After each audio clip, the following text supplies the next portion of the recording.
الأغصان غرد مدى الأزمان عن أهل وحي الله عن حملة القرآن يا بلبل الأغصان غرد مدى الأزمان عن أهل وحي الله عن حملة القرآن في عالم الإنسان كل له ميدان وليس أعلى شان من حملة القرآن یا ایھا الذین آمنوا کتب علیکم الصیام، اے ایمان والو تم پر روزہ رکھنا فرض کیا جا رہا ہے، کما کتب علی الذین من قبلکم، جیسے تم سے پہلوں پر فرض کیا گیا تھا، کیوں؟ لعلکم تتقون، تاکہ تم متقی بن جاؤ، اللہ سے ڈرنے والے بن جاؤ، ایاما معدودات، گنتی کے چند دن، فمن کان منکم مریضا، تو جو کوئی بھی تم میں سے مریض ہو، او علی سفر، یا سفر پر ہو، فعدۃ من ایام اخر، تو اس کے ذمے باقی دنوں میں گنتی کا پورا کرنا ہے، وعلی الذین یطیقونہ فدیۃ طعام مسکین، اور وہ لوگ جو اس کی طاقت رکھتے ہوں، یعنی مالدار ہیں لیکن وہ کھانا کھلا سکتے ہوں مسکین کو، تو فدیۃ طعام مسکین، تو ان کے ذمے مسکین کو کھانا کھلانا ہے روزے کی بجائے، فمن تطوع خیرا فہو خیر لہ، اور جو کوئی شوق سے نیکی کرے، یعنی کھانا بھی کھلائے اور روزہ بھی رکھے، یا روزہ بھی رکھے اور کھانا بھی کھلائے، یا ایک کی بجائے دو مسکینوں کو کھانا کھلائیے، کیا ہے؟ شوق سے نیکی کرنا، نیکی کرنا، فہو خیر لہ، تو اس کے لیے بہتر ہے، وان تصوموا خیر لکم، البتہ اگر تم روزہ رکھو تو تمہارے لیے بہتر ہے، ان کنتم تعلمون، اگر تم واقعی جانو۔ شہر رمضان الذی انزل فیہ القرآن، رمضان کا مہینہ وہ ہے کہ جس میں قرآن مجید نازل کیا گیا، ہدی للناس، لوگوں کے لیے ہدایت بنا کر، وبینات من الہدی والفرقان، اور ہدایت اور حق و باطل کے کھلے امتیازات دے کر، فمن شہد منکم الشہر فلیصمہ، تو جو کوئی تم میں سے اس مہینے کو پائے اسے چاہیے کہ وہ اس کے روزے رکھے، ومن کان مریضا او علی سفر، ہاں جو کوئی مریض ہو یا سفر پر ہو، فعدۃ من ایام اخر، تو اس کے ذمے بعد کے دنوں میں گنتی کا پورا کرنا ہے۔ یرید اللہ بکم الیسر ولا یرید بکم العسر، اللہ تعالیٰ تمہارے ساتھ آسانی چاہتا ہے اور کوئی تنگی نہیں چاہتا، وَلِتُكْمِلُوا الْعِدَّةَ، اور اس لیے کہ تم گنتی کو پورا کرو، وَلِتُكَبِّرُوا اللَّهَ عَلَى مَا هَدَاكُمْ، اور جو اللہ تعالیٰ نے تمہیں ہدایت بخشی ہے، وَلَعَلَّكُمْ تَشْكُرُونَ، اس کے شکرانے کے طور پر تم اللہ تعالیٰ کی بڑائی کو قائم کرو، اللہ تعالیٰ کو بڑا کرو۔ جب بش جونیئر کا پہلا الیکشن تھا تو میں اس وقت لندن میں تھا سفر کے دوران، تو صبح کی خبروں میں پہلا ہیڈ لائن تھی، today it will be decided who is the most powerful man on earth, حالانکہ اصل یہ زندگی، یہ جہان کس کا ہے؟ یہ زمین کس کی ہے؟ یہ آسمان کس کا ہے؟ یہ فضا کس کی ہے؟ یہ سارے وسائل جو اللہ تعالیٰ نے ہمیں عطا کیے ہیں یہ اسی کے ہیں، لہذا حکم بھی اسی کا چلنا چاہیے، لیکن بالفعل کیا ہے؟ یہاں پر اللہ تعالیٰ کی کوئی نہیں سنتا، بادشاہوں کی سنی جاتی ہے، پرائم منسٹرز کی سنی جاتی ہے، پریزیڈنٹس کی سنی جاتی ہے، افواج کے سربراہوں کی سنی جاتی ہے، اللہ تعالیٰ کی نہیں سنی جاتی۔ اب اگر دل میں خوف خدا پیدا ہو، رکاوٹ کیا ہوتی ہے کہ جب اللہ تعالیٰ کا نام لیا جاتا ہے تو ظالم جو ہیں وہ پھر ریئیکٹ کرتے ہیں اور اللہ کا نام لینے والوں کو دباتے ہیں۔ اگر روزے کے نتیجے میں خوف خدا پیدا ہو جائے کہ انسان کے دل میں ڈر اللہ کا پیدا ہو جائے، کسی اور سے نہ ڈرے، اور میں صرف تھیوری کی حد تک نہیں، میں اس کی ایک آپ کو پریکٹیکل مثال دیتا ہوں۔ اگر ہم اپنے گریبانوں میں جھانکیں تو ہم اللہ تعالیٰ سے نہیں ڈرتے، میں آپ سے ڈرتا ہوں، اللہ تعالیٰ سے نہیں ڈرتا۔ آپ لوگ میرا درس سننے کے لیے آتے ہیں، میرے ابتدا میں جمعہ پڑھنے کے لیے آتے ہیں، اب جہاں بھی مجھے محسوس ہوگا کہ آپ میں سے کوئی شاید ہو تو میں ذرا کوشش ہو جاؤں گا، محتاط ہو کے چلوں گا کہ آپ کو یہ کہنے کا موقع نہ ملے کہ جی ہمیں تو نصیحتیں کرتا پھرتا ہے اور خود جو ہے اپنی نظر کی حفاظت بھی نہیں کر رہا، خود جو ہے وہ یہ کر رہا ہے، خود وہ کر رہا ہے۔ تو اس کا مطلب کیا ہے کہ میں اللہ سے نہیں آپ سے ڈرتا ہوں۔ حالانکہ مجھے اصل میں کس سے ڈرنا چاہیے؟ اللہ تعالیٰ سے ڈرنا چاہیے۔ روزہ کیسے انسان میں خوف خدا پیدا کرتا ہے؟ یعنی روزے کو بھی ہمیں ایک روٹین نہیں بنانا چاہیے کہ روزہ ہے، باقاعدہ تعین کے ساتھ جب پیاس لگے اور پانی تک ہاتھ جا رہا ہو، کوئی دیکھنے والا بھی نہ ہو، تو ہمیں اپنے ذہن میں یہ کہہ کر پانی کو رکھ دینا چاہیے پرے نہیں، میرے مالک کا حکم ہے اور وہ مجھے دیکھ رہا ہے۔ تو ایک ماہ کی یہ جو پریکٹس ہے یہ ہمارے اندر خوف خدا پیدا کرے گی کہ ہمیں ہر وقت یاد رہے گا کہ ہمارا رب ہمیں دیکھ رہا ہے اور ہم نے اس کے حضور پیش ہونا ہے۔ تو جب غیر اللہ کا خوف دل میں سے نکل جائے، اللہ کا خوف آ جائے، تو پھر یہ لازم ہے بندہ مومن پر کہ وہ اللہ تعالیٰ کی کبریائی، اللہ تعالیٰ کی بڑائی، اس کی عظمت کو قائم کرنے کے لیے آ جائے میدان میں۔ اچھا، اب وہ کیا ہے؟ وہ عید کا دن ہے۔ آپ نے شاید کبھی غور کیا ہو کہ یہ عید کے موقع پر، دونوں عیدوں کے موقع پر یہ تکبیرات کیا چیزیں ہیں؟ یہ اللہ اکبر، اللہ اکبر، لا الہ الا اللہ، واللہ اکبر، اللہ اکبر وللہ الحمد۔ نماز میں زائد تکبیریں، خطبے میں زائد تکبیریں، کیوں؟ پھر ہم عام نماز تو مسجد میں پڑھتے ہی ہیں، ہماری عام نماز میں بھی پانچوں نمازیں جو ہماری فرض نمازیں ہیں ان کی اذان میں بھی سب سے زیادہ تکرار اللہ اکبر کی ہے، 6 مرتبہ اللہ اکبر کہا جاتا ہے ایک اذان میں، اور پھر ہماری نماز کی ایک رکعت 6 مرتبہ اللہ اکبر کہنے سے مکمل ہوتی ہے۔ گن لیجیے، اللہ اکبر، رکوع جانے پہ اللہ اکبر، پھر سجدے میں جانے پہ اللہ اکبر، پہلے سجدے سے اٹھنے پہ اللہ اکبر، دوسرے سجدے میں جانے پہ اللہ اکبر، اور پھر دوسرے سجدے سے اٹھنے پر اللہ اکبر۔ لیکن عید کے موقع پر باہر نکل کر کھلے میدان میں عید پڑھنے کی ترغیب دلائی ہے نبی اکرم صلی اللہ علیہ وسلم نے، بلکہ حکم دیا ہے۔ اب ہماری مجبوریاں ہیں کہ ہمارے پاس وہ کھلے میدان بھی اتنے نہیں ہیں، آبادی بہت زیادہ ہو گئی ہے، تو اب فتویٰ ہے کہ نماز جو ہے وہ عید کی مسجد کے اندر بھی پڑھی جا سکتی ہے، لیکن بہرحال کسی بھی مفتی سے پوچھ لیں پسندیدہ نہیں ہے۔ اب باہر نکل کر اللہ اکبر کہنے کا کیا مطلب ہے؟ آپ اللہ کے دشمنوں کو، اللہ کے باغیوں کو چیلنج کر رہے ہیں، بڑے تم نہیں ہو، اللہ اکبر، اللہ سب سے بڑا ہے، اللہ اکبر، اللہ سب سے بڑا ہے۔ تو وَلِتُكَبِّرُوا اللَّهَ عَلَىٰ مَا هَدَاكُمْ، تاکہ تم اللہ کو بڑا کرو، اس لیے کہ اس نے تمہیں ہدایت بخشی ہے، وَلَعَلَّكُمْ تَشْكُرُونَ، اور اس لیے کہ تم اس کے شکر گزار بن جاؤ۔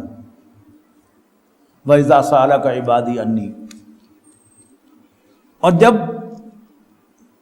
تجھ سے اے نبی صلی اللہ علیہ وسلم میرے بندے میرے بارے میں پوچھیں، فَإِنِّي قَرِيب، تو انہیں بتا دو کہ میں ان کے بہت قریب ہوں۔ یہ غلط فہمیاں خود بخود بھی پیدا ہوتی ہیں انسان کے دل میں، اور پھر دکاندار لوگ باقاعدہ ان وسوسوں میں اضافہ بھی کرتے ہیں۔ یعنی ہم میں سے ہر شخص گناہ گار ہے، اور اگر وہ گناہ گار ہونے کے ساتھ ساتھ دیانتدار بھی ہو تو اسے لازماً ایک جینوئن احساس ہوگا کہ میں بڑا گناہ گار ہوں، میں کس منہ سے اللہ تعالیٰ کے پاس اللہ تعالیٰ کو پکاروں، وہ میری کہاں سنے گا؟ اس لیے کہ ہم ایک دوسرے پر قیاس کرتے ہیں نا۔ اگر میں آپ سے ناراض ہوں تو میں آپ کی بات نہیں سنوں گا، آپ مجھ سے ناراض ہیں تو آپ میری بات نہیں سنیں گے، منہ بھی نہیں کریں گے میری طرف، ٹھکرا بھی گوارا نہیں کریں گے میری طرف اگر آپ مجھ سے بہت زیادہ ناراض ہیں۔ تو انسان اللہ تعالیٰ کو بھی قیاس کرتا ہے کہ کیونکہ میں نے اللہ تعالیٰ کی نافرمانیاں کی ہیں لہذا شاید اللہ تعالیٰ مجھ سے ناراض ہوگا اور وہ میری نہیں سنے گا۔ اب یہاں موقع ملتا ہے دکانداروں کو کہ تم گناہ گار ہو، تم اپنی ریکویسٹ ہمارے حوالے کرو اور ہم تمہاری ریکویسٹ جو اللہ تعالیٰ کو پہنچائیں گے، ہم اللہ والے ہیں۔ یہ آیت جو ہے وہ ان سب کی نفی کرتی ہے۔ وہ جو اقبال نے کہا کہ پیران کلیسا کو کلیسا سے اٹھا دو، یہ جو اللہ تعالیٰ کی اور بندوں کے درمیان چودھری بن کر بیٹھے ہوئے ہیں، خواہ وہ عیسائی پادری ہوں یا وہ مسلمان مولوی ہوں یا وہ یہودی رہبائز ہوں یا ہندوؤں کے پنڈت ہوں، یہ سب ایک ہی کردار ہے۔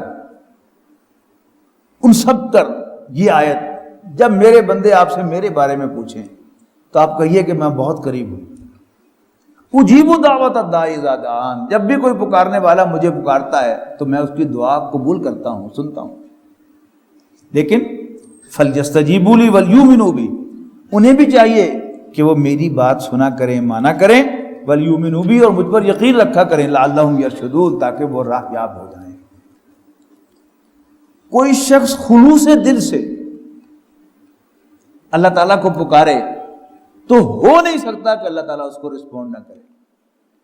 یہ جو ہماری دعائیں جو ہیں وہ قبول نہیں ہوتی، اس کی اصل وجہ کیا ہوتی ہے کہ ہمیں یہ یقین ہی نہیں ہوتا کہ اللہ تعالیٰ ہماری بات سن رہا ہے. ہمیں یقین ہی نہیں ہوتا کہ اللہ تعالیٰ بڑا بخشنہار ہے. میں نے اللہ تعالیٰ کی کتنی ہی نافرمانی کی ہو، کتنا ہی باغیانہ رویہ اختیار کیا ہو، لیکن آپ میں ابھی اسی لمحہ اللہ تعالیٰ سے معافی مانگ لوں تو اللہ تعالیٰ میرے سب گناہ معاف کر دے گا اور وہ میری بات کو سنے گا. بڑا دلچسپ واقعہ ایک صاحب نے سنایا. کوئی خاتون حرم میں حاضر تھی، حج یا عمرہ کے لیے گئی ہوئی تھی، بوڑھی عورت چھڑی ہاتھ میں پکڑے ہوئے. تو وہ خانہ کعبہ کے دروازے کے نیچے کھڑے ہو کر اس نے چھڑی سے دروازہ کھٹکھٹایا، ربا بشیرہ آئی ہو بورا کھول. اور اس کے ساتھ جو باقی عورتیں ہیں وہ ہنس رہی ہیں، پاگل سدین. تھوڑی دیر کے بعد پھر اس نے ٹک ٹک ٹک، ربا بشیرہ آئی ہو بوا کھول.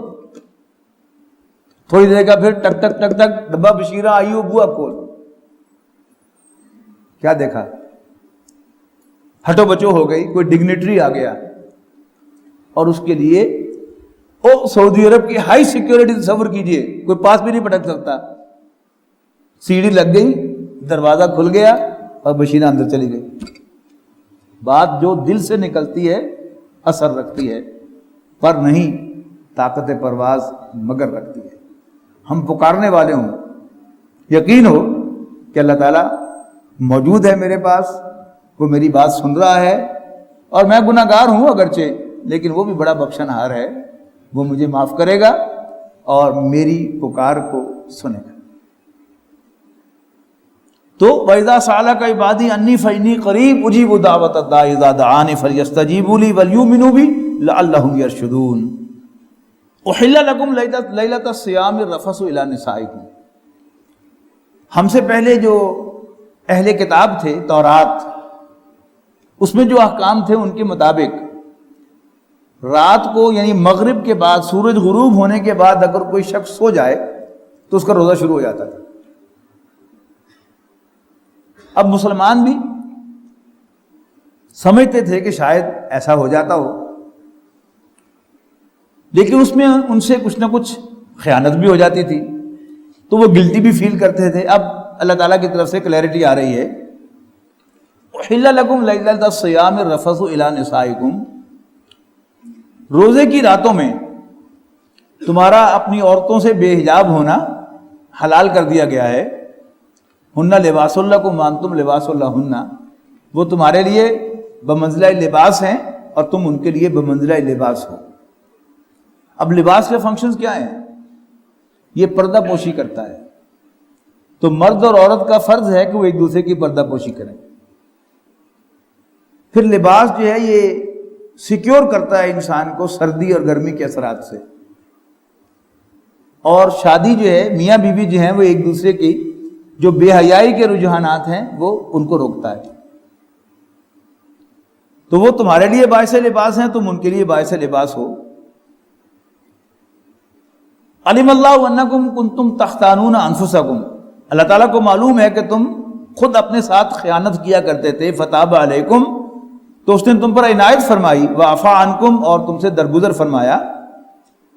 فالآن باشروہن، بس اب تم ان سے صحبت کرو. وابتغوا ما کتب اللہ لکم، اور جو اللہ نے تمہارے لیے لکھا ہے اولاد کی شکل میں اسے تلاش کرو. وکلوا واشربوا، اور کھاؤ اور پیو. حتی یتبین لکم الخیط الابیض من الخیط الاسود من الفجر، یہاں تک کہ صبح کی سفید دھاری رات کی سیاہ دھاری سے جدا ہو جائے فجر کے وقت. ثم اتموا الصیام، پھر روزے کو مکمل کرو. الی اللیل، رات تک یعنی سورج کے غروب ہونے تک.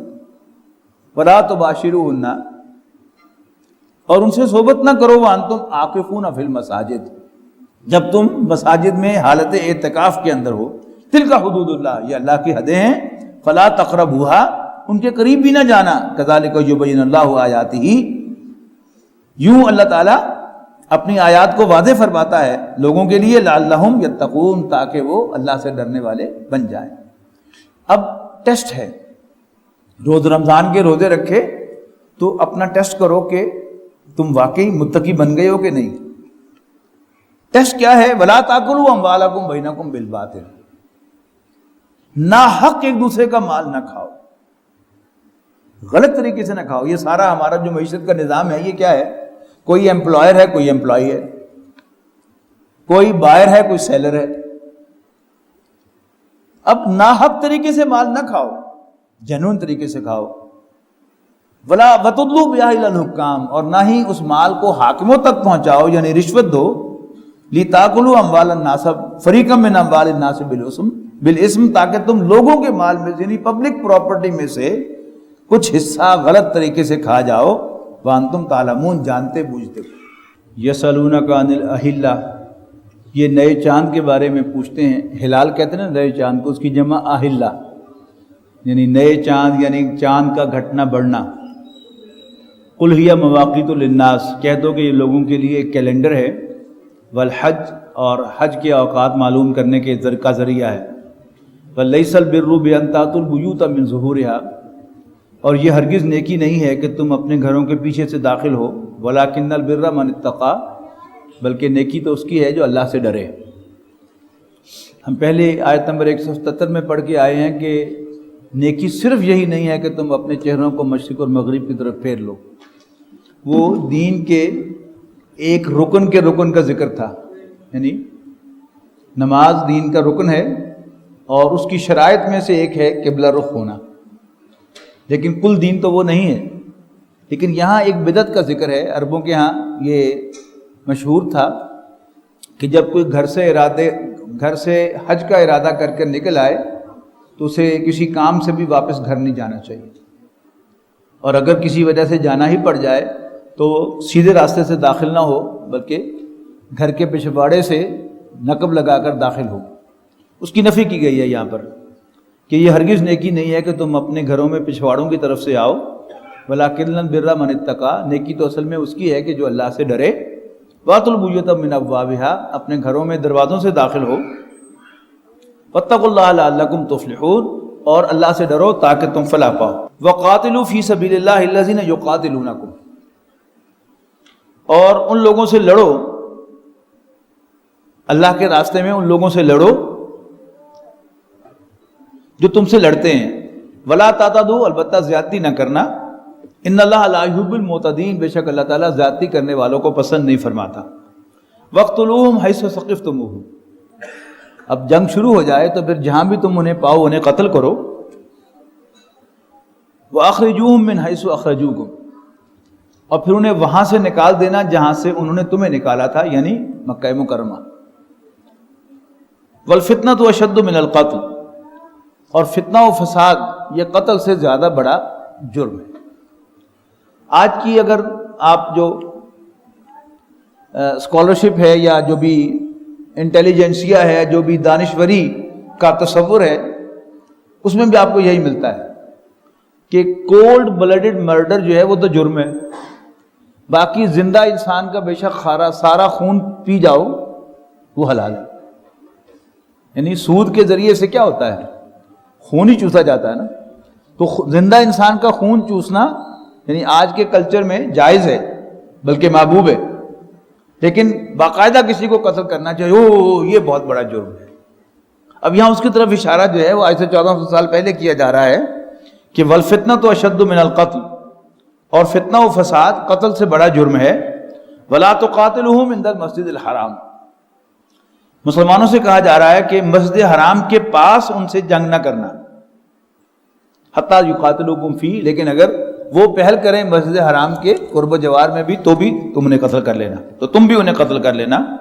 کذالک جزاء الکافرین، یہی بدلہ ہے کافروں کا. فإن انتہوا، لیکن اگر وہ باز آ جائیں، فإن اللہ غفور رحیم، تو اللہ تعالیٰ بھی بخشنے والا مہربان ہے. وقاتلوہم حتی لا تکون فتنۃ ویکون الدین للہ، اور ان سے لڑتے رہو یہاں تک کہ فتنہ فرو ہو جائے، فتنہ باقی نہ رہے، اللہ تعالیٰ کی بغاوت ختم ہو جائے اور دین سارا کا سارا اللہ کے لیے ہو جائے۔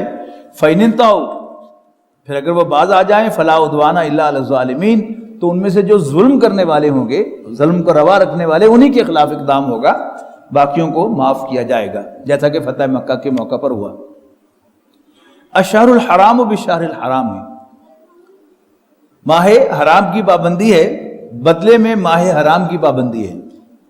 والحرمات قصاص، یعنی حرمت والے مہینوں کی پاسداری ہے، لیکن اگر کوئی دوسرا پاسداری نہ کرے تو پھر آپ کو بھی اجازت ہے کہ آپ حرمت والے مہینے کی حرمت کو پامال کریں، لیکن پہل کرنے کی اجازت نہیں ہے۔ والحرمات قصاص، اور عدلے کا بدلہ ہے۔ فمن اعتدى علیکم فاعتدوا علیہ بمثل ما اعتدى علیکم، پھر جو کوئی تم پر زیادتی کرے تو تم بھی اس پر زیادتی کرو جتنی زیادتی اس نے تم پر کی ہے۔ واتقوا اللہ واعلموا ان اللہ مع المتقین، اور اللہ سے ڈرتے رہو اور جان رکھو کہ اللہ تعالیٰ متقیوں کے ساتھ ہے۔ وانفقوا فی سبیل اللہ ولا تلقوا بایدیکم الی التہلکہ، اور اللہ کے راستے میں خرچ کرو اور خود اپنے ہاتھوں اپنے آپ کو ہلاکت میں نہ ڈالو۔ وَأَحْسِنُوا إِنَّ اللَّهَ يُحِبُّ الْمُحْسِنِينَ، اور احسان کی روش اختیار کرو، بے شک اللہ تعالیٰ محسنوں کو پسند فرماتا ہے۔ وَلَقَدْ يَسَّرْنَا